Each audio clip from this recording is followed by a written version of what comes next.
You're about to see 14 chefs from 14 different countries make scrambled eggs.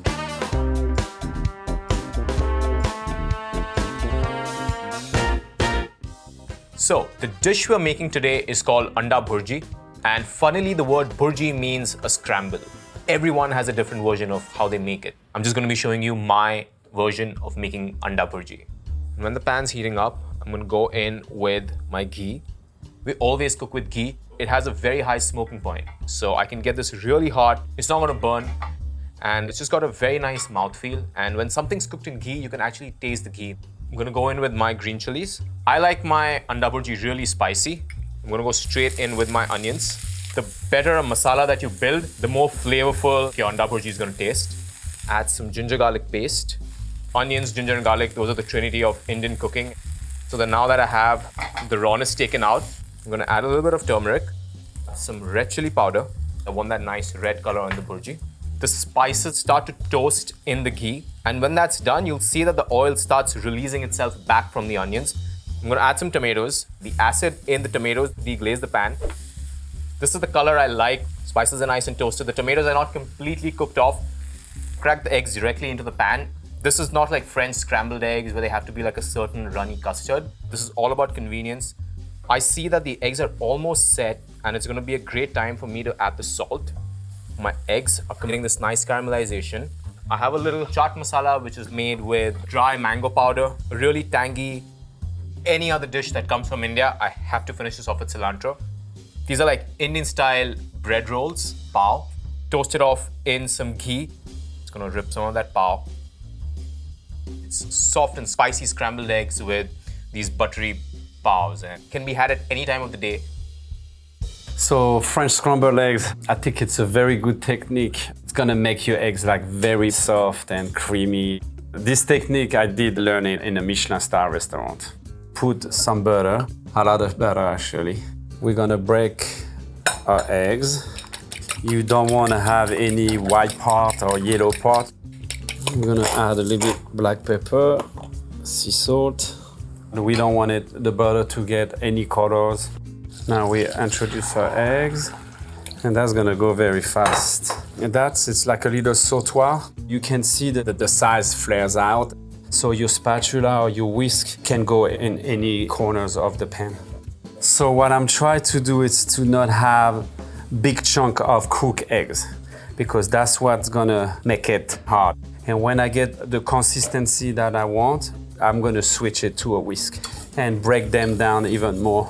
Start to get tiny dry in the middle, and that's where you want to stop.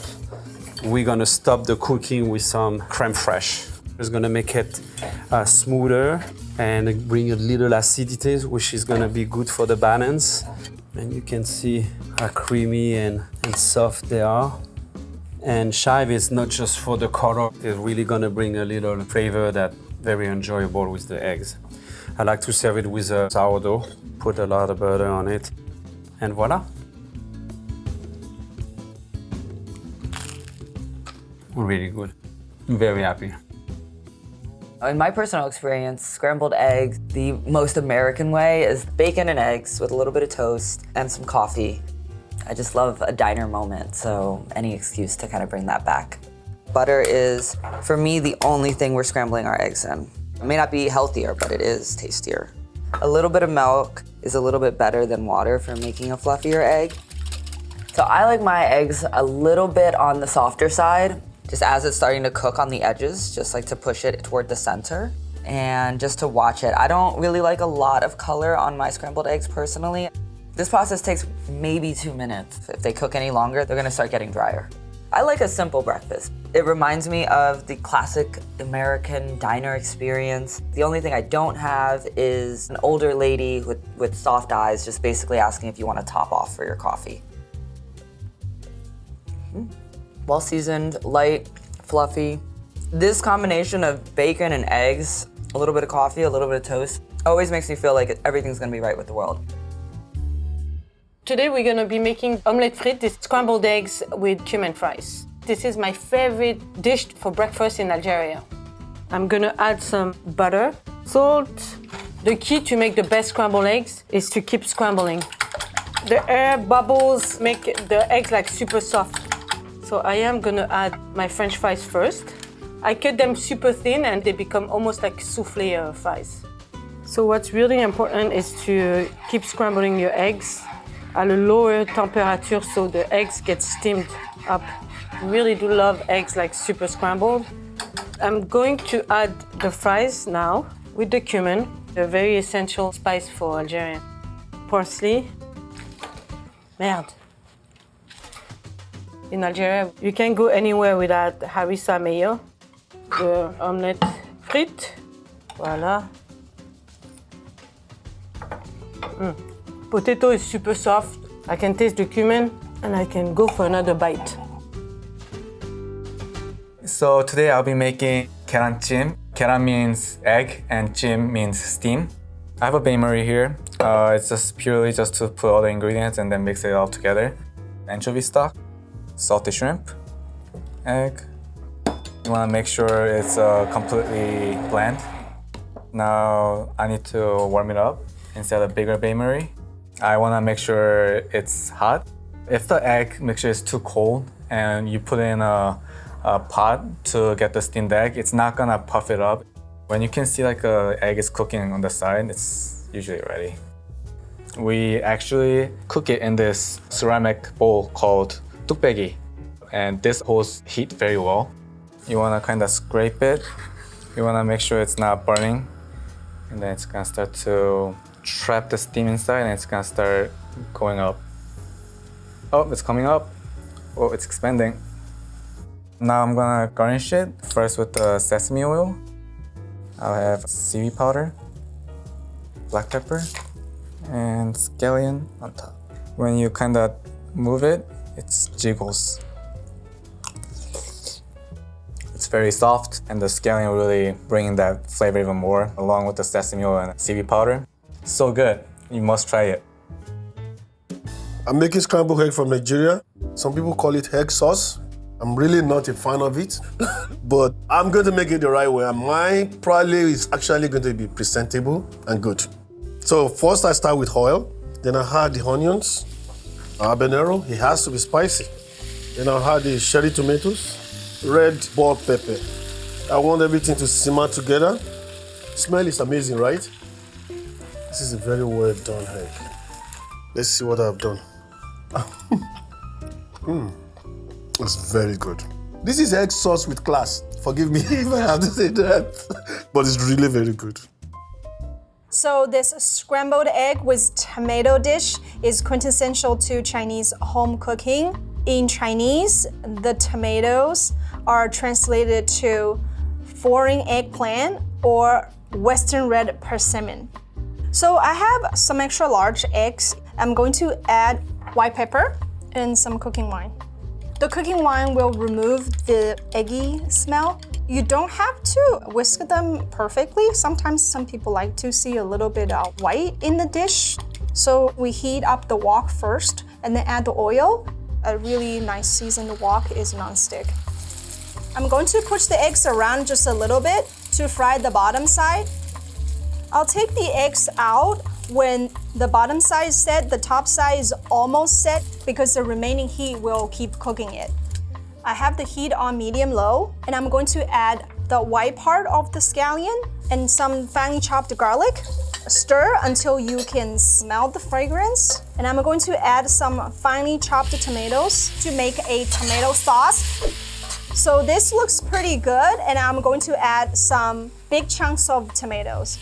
When the tomato chunks are slightly softened, I'm going to add some salt, lots of sugar, some MSG, add the eggs back in, and then we're gonna add some scallions, and then a little bit of sesame oil. So traditionally, we actually use a rice bowl as our plate. We'll pick up the food and then rest on the rice bowl. It's sweet and slightly tangy and also savory. The eggs are soft but not too mushy. It's soaked with the tomato sauce. It's just like very satisfying, so comforting. My scrambled egg dish is called soboro gohan. Soboro means crumbles, It's a rice dish with eggs that's seasoned, and the another half is a seasoned ground chicken. I have a mixture here with the egg, milk, sake, and also sugar. This is considered as a Western dish because I'm using butter and milk and eggs, but still Japanese heart. Once butter is melted, just pour out entire liquid. So technique here is to make as soft, textured scrambled egg as possible. Light, low heat. I start to see little curdles. Sometimes you have to take it off from heat to make sure you retain the silky texture. To make sure I'm gonna have a small crumbles as much as possible. So ground chicken, seasoned with the ginger, soy, mirin, sugar, and touch of vinegar. Put the garnishes on top. Done. Looks good. The sweetness, saltiness, and also umami from chicken, and also like a soft feel of egg. I really like this one. So the dish that I'm making today, we call in Brazil farofa de ovo mexido, scrambled egg farofa. We have as a side dish for like the Brazilian barbecue. I'm gonna put the butter. When it starts melting, I'm gonna add my onions, garlic, saute a little bit until change the color. The fun about this dish is you can use like different toppings. You can use bacon, you can add collard greens, you can use, I don't know, a lot of onions or even banana. I beat my eggs, a little salt. And then I'm gonna add my eggs to the onion and to the garlic that I saute here. I don't want it to get dry really quick because I want to add my roasted cassava flour when it's still a little bit creamy. So if you don't know what's cassava, it's the same as a yuca. It is a very traditional like South American ingredient. Also in Brazil, we use it a lot. You don't need to cook it more. It's roasted already. Black pepper. Now it's the time to play the farofa. I'm using here the most iconic Brazilian cut of beef called picanha. It's the back part of the cow, top sirloin, and there's a lot of flavor. A little bit of scallion. Now we have the Brazilian colors, yellow and gray. So a little piece of the meat, farofa, that's how we eat it. It's like Brazilian barbecue. I am making telur padang, deep fried egg. You can get this dish from street stalls in Indonesia. Medium heat, a lot of oil because we're gonna deep fry it. A pinch of garlic powder, a little bit of chicken bouillon. This gives a little bit of MSG kick. Asian shallots is very different with French shallots. Scallions, and then the star, sliced chili, sprinkle of salt. You wanna get like a little bubbly for it to get crispy on the pan. I'm looking for slightly crispy texture. I'm trying to put the hot oil on the top so it's get evenly cooked. Oh, look at that. In Indonesia, we have a term, if you don't eat it with rice, you haven't eaten anything. There you go. This is sweet soy sauce that's actually invented in Indonesia. Chinese trader brought soy sauce, and Indonesia is a source of palm sugar and all the spices. Oh yeah, absolutely delicious. What makes the scrambled eggs Georgian is how you cook it with ghee, because scrambled eggs in Georgian called ghee butter or erbok, and it's seasoned with fresh herbs or dried spices. Here we already have chopped tomatoes. We take a little bit of this mixture of herbs, fresh cilantro, baby parsley, dill, and opal basil. Probably a spoonful of onions, salt. This is traditional Georgian sauce for summertime. Use a spoonful of ghee. Ghee gives a different flavor than the butter, and ghee predates refrigeration era. It's safe to keep for a few months because it doesn't have milk solids, it's clarified butter. Summertime, this used to be my lunch a lot. You can see the little toasted edges, and you just add the eggs. Overall texture should be very delicate and very soft. So we sprinkled it a little bit with fresh herbs. For proper Georgian sauce, you must have the sauce in the sauce bowl. You may use the spoon, but it needs to be in the right vessel. In any Georgian meal, you have to serve with bread, and bread also doubles for dinner knife that you can use to push the food onto your fork. These eggs taste like summer with farm fresh goodness. Delicious. Today, I'm gonna make huevos pericos. This is our everyday breakfast. Usually in Colombia, we use cacerolas, which are made with aluminum, but why do you want to stick your eggs if you have non-stick pan? Melt some butter. People use olive oil or even lard, but I like butter. When our butter melts, I'm gonna put some of these onions. I also gonna put some scallions, the white part. So now we're gonna put the tomatoes, and we wanna make what we call sofrito. Salt, and then I'm gonna put some pepper. So now is the time to add our eggs. Why we call them huevos pericos is because it have the colors of the parrot. It's green, yellow, and red. Back home, people eat this egg super, super dry, but I like my huevos soft, creamy. You just like keep moving it and then keep the temperature not that high. So I'm gonna use an arepa paisa, a corn bread. In Colombia, we have so many different kinds of arepas, but this one is the one that I call the Colombian canvas. You can put anything on top of them, and it's a beautiful snack. So I'm gonna put this avocado that I have blowtorch, cilantro, and some scallions greens, and that's my huevos pericos. It's really hard to explain because it's such a simple dish. It's just some eggs with sofrito, but it tastes like home. Crunchiness of the arepa, the softness of the egg. It's comfort food. So this is an absolute staple of Turkish breakfast called menemen. It's a very simple dish of tomatoes and eggs. Every restaurant that serves breakfast serves this. If they don't, they're not Turkish. Okay, you want medium heat, some olive oil. Okay, there is a controversy in Turkey. Some people say no onion in menemen. Some people say no peppers. Some people say only tomatoes. Just to make everyone happy, I'm gonna put all of it. I like a little bit of spice in my menemen, so I'm gonna put a little bit of crushed pepper, and I love oregano. Seasoning my eggs, I'm gonna put a little bit of salt. Okay, now you wanna keep stirring. Perfect texture is it's not too dry, but it's not too wet either. This would be made communally, just like this, and you would eat with the bread. Okay, it's gonna be a big bite.